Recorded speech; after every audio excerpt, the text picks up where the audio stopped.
Hey you guys, so I'm out here now that we have the new fence up. I am out here putting back the chicken wire that we removed. It's not as fun as the first time around. The first time around was not fun, but at least it was all together rolled in a bundle. This one is just, I don't know if you can see it very well, but see that? There. So it's loose. It's just what we took off to remove the old fence and expand the garden. So now I'm putting it back, and the way I put it back, or the way I put it on, is just with this wire. I don't know what gauge this is, but I just tie it along as we go. I dug out some of the dirt. That was not fun at all. That's usually the mister's job. I probably will only do this little stretch because it was really hard for me, and then I'll have him do the other 40 feet. So I'm going to just tie it on in two places. I usually twist some wire. Now see, this is too tall. Have to bring it down a little bit more, so I will twist some wire right here, and then right here, and then I have these landscaping pins, and I will stick them down in here as soon as I get it done. Just anything I can do to deter the rabbits. I don't know that they dig. We've never seen any sign of them digging, but in any case, but they do get in if I don't put this. So once I get it down, tied on, I will replace the dirt on top of this. You won't even know that it's there. It's like here. I have it all along there. And that way, if anybody decides that they want to try digging under, they will be deterred, because it won't be easy for them. They'll be digging right here, because that's the entrance to the garden, but they will hit chicken wire. All right, let me get to working. All right, so I am at the corner, and I'm going to show you how I am tying the chicken wire to the fence. So the fence has this heavy duty wire that connects each slat, and 1, 2, 3, 4, every 4 spaces. I hope I'm not blocking your view.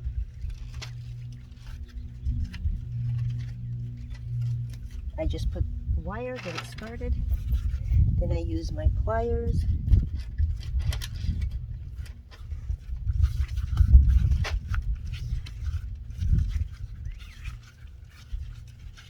Twist it on.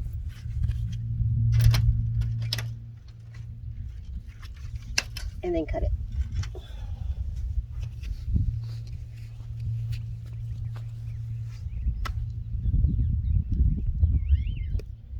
So that's what it looks like. And I just do this all the way around.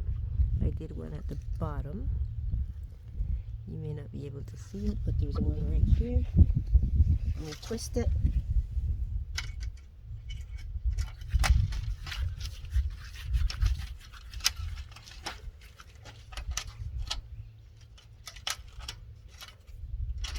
It's good enough. I'll cut it.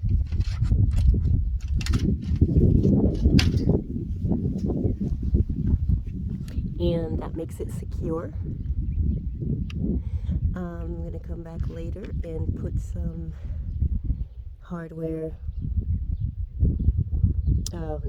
landscaping pins in here, and then cover it up with dirt.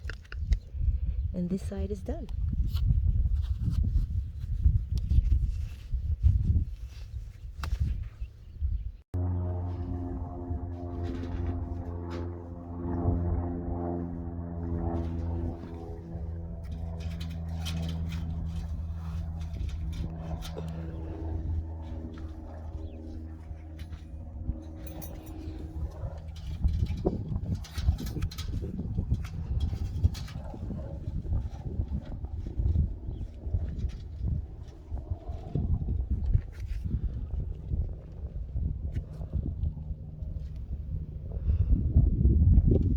landscaping pins.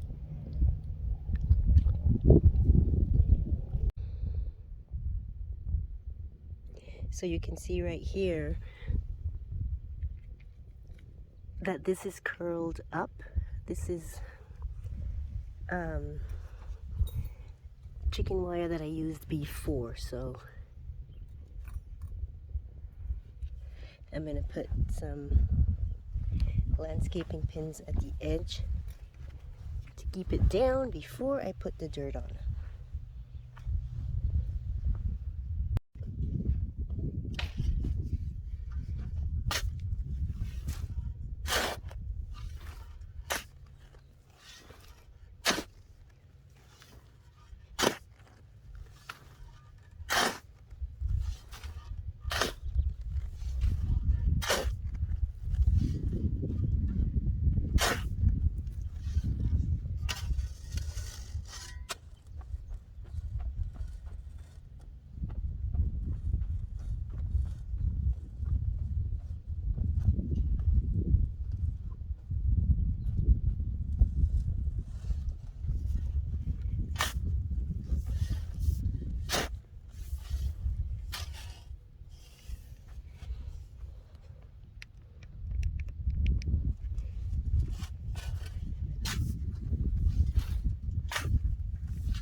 These girls are thirsty. Yesterday, the mister put this sailcloth back up. It blew off in one of those winds. But now we need it back on because of the heat.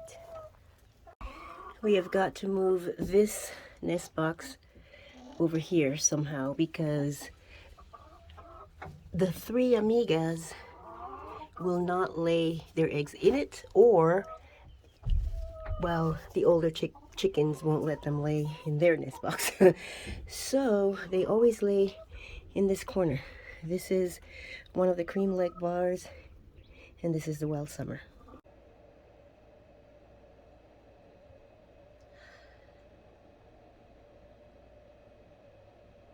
Alrighty, I am back. I rested up a little, and now I am making one of my hubby's favorite desserts, and that is baked custard. I need 4 eggs, and since I am using my water glass eggs, I'm going to rinse them.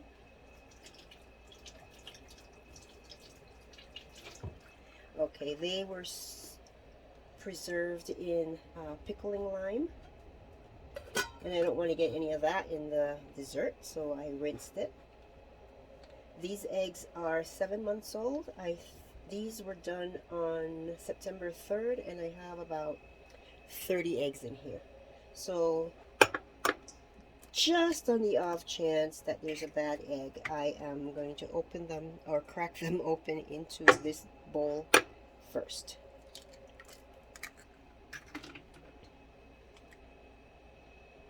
That's 2. Oops. 3 and 4. They were perfect. Just got some shell in here.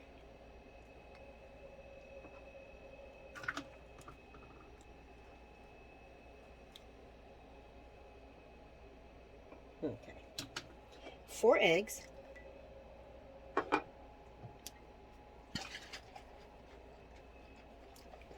2 cups of milk. Just shaking it up because it does separate the cream from the milk. Okay, it's 2 cups of milk.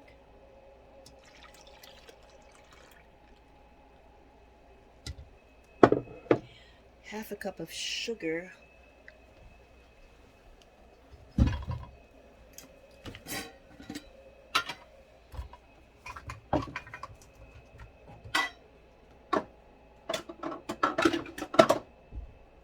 Sorry about that.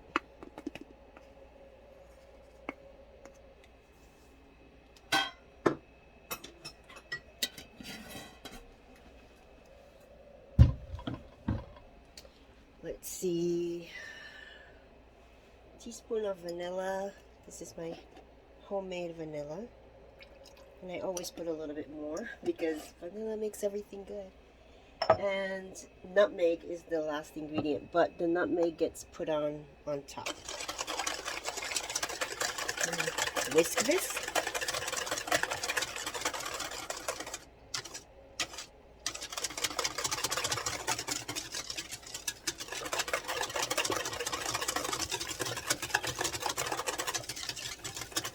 Oh, I didn't turn the oven on.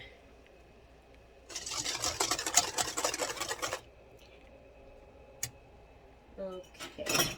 Instructions are to set the oven to 325, which I've always done until we moved into this RV.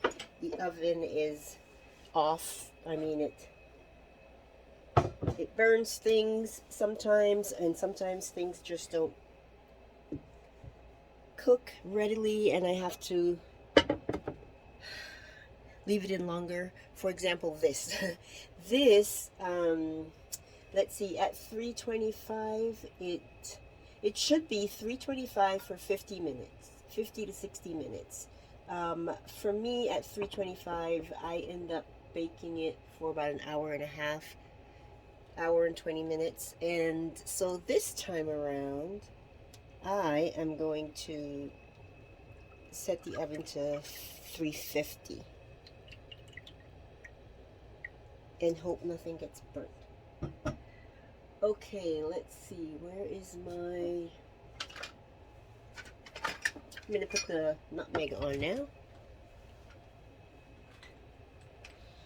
I love nutmeg. There's like, no better smell and taste. Okay, I'm just going to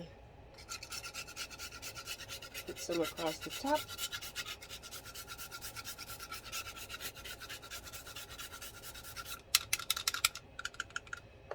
That's it. And then we're going to put this in a bain-marie, which means that I'm going to have to fill this dish under here with water. Oops. And the reason for that is you don't want to scorch your custard. Okay, so we're going to do this in the oven because, at least with me, if I try to do any of this beforehand and then put it in the oven, I inevitably have spills.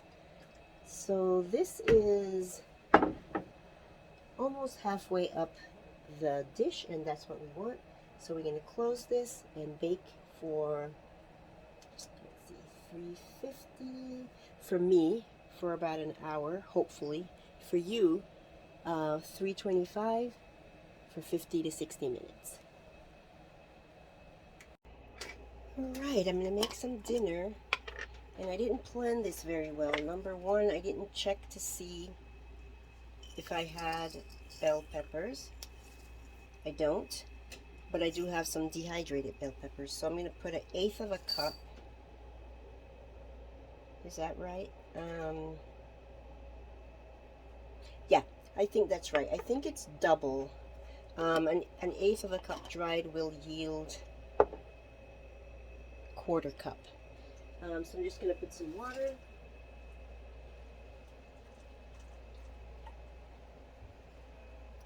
And let them sit here and rehydrate. Also, if I had thought about dinner earlier, I would have made some bread because some artisan bread, because my husband loves that with um, Italian, with spaghetti and sauce. But I didn't think about it. Okay, so let's keep going.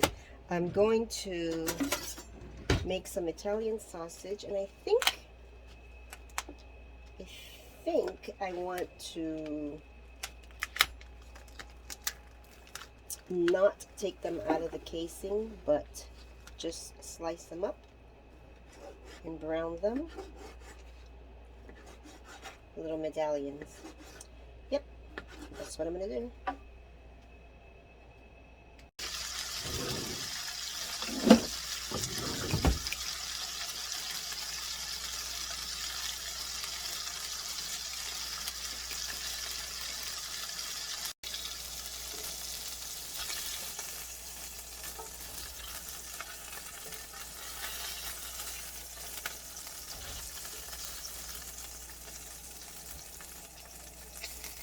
I decided to add some ground beef to this,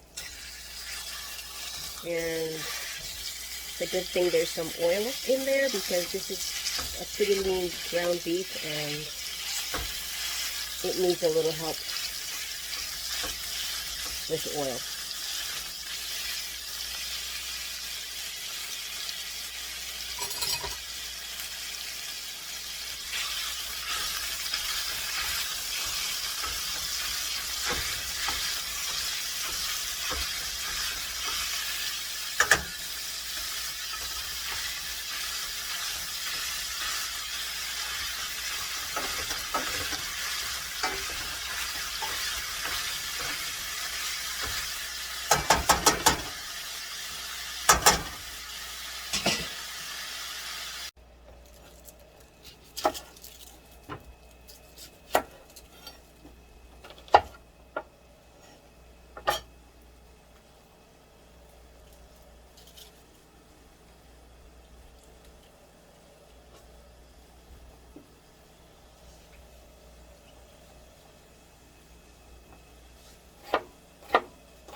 I'm putting some onion and garlic in here, although I am using some homemade spaghetti sauce, and I put quite a bit of garlic and onions in the sauce when I made it.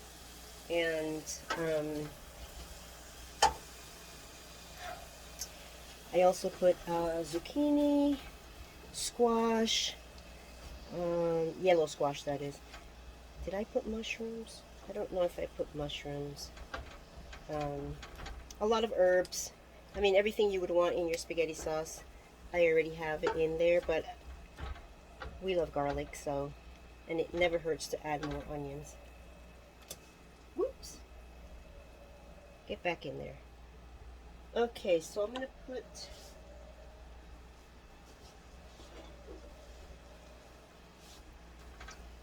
this back in there.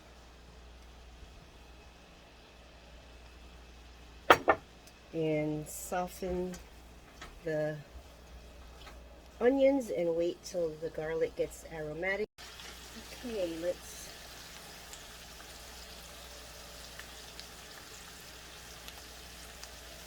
drain the peppers. It didn't take very long to rehydrate them.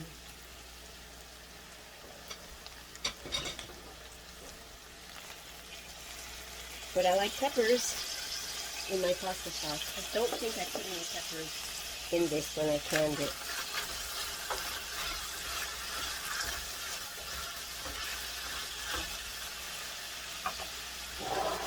pasta sauce is from last fall.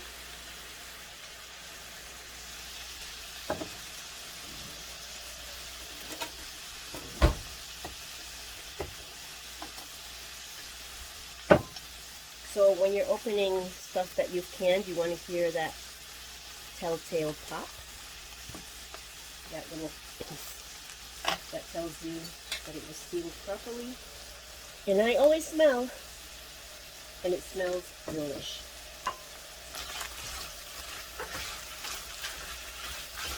Okay.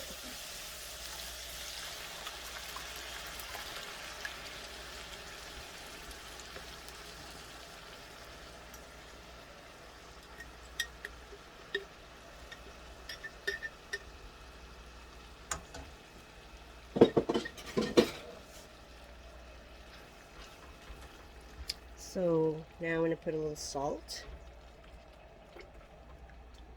and a little pepper. I think this has basil in it. Last year I had so much basil, and I'm pretty sure I added basil to it. Let me taste before I start seasoning though.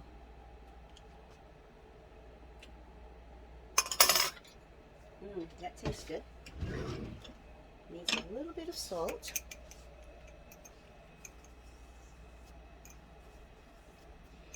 And some pepper. You know what I should have put in before? I'm going to put it in now, but it would have been better if I put it in before. Is, let's see, do I even have any?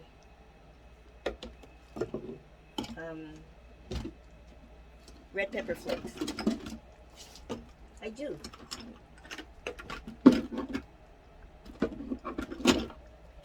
The mister always ends up putting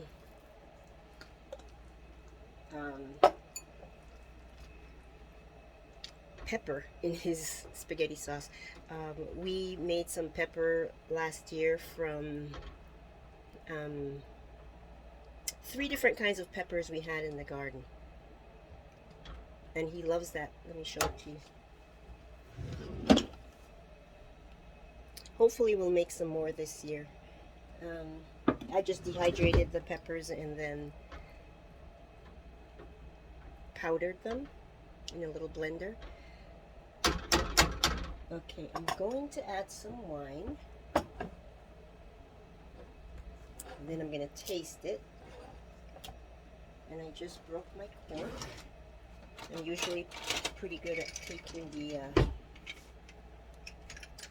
getting the cork out.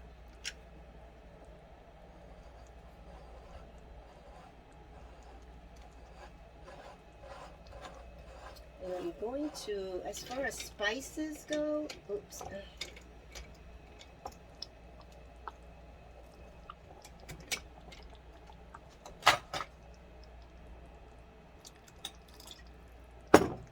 I'm going to taste it before I add any spices.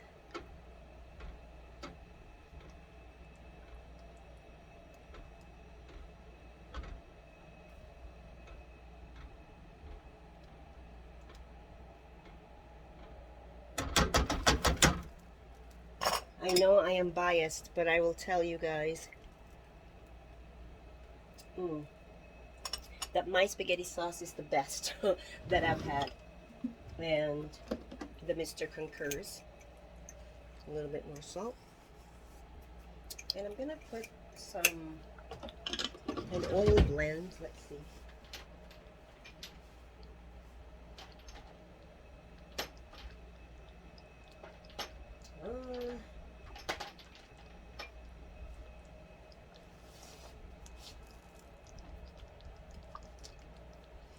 I love using essential oils, even in my cooking, and this is an Italian blend, cuisine blend. It has olive oil, thyme, rosemary, basil, marjoram, and oregano.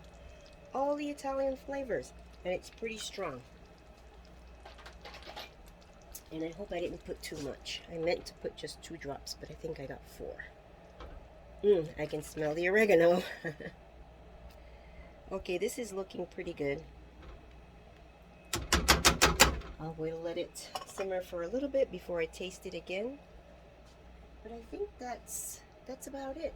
I am going to make penne. That's what I chose to use pasta-wise. And I think I have a little bit of broccoli. I think. Excuse me. Excuse me. All right, so that is what I'm going to do. Penne and maybe some broccoli, and that's dinner. Timer went off.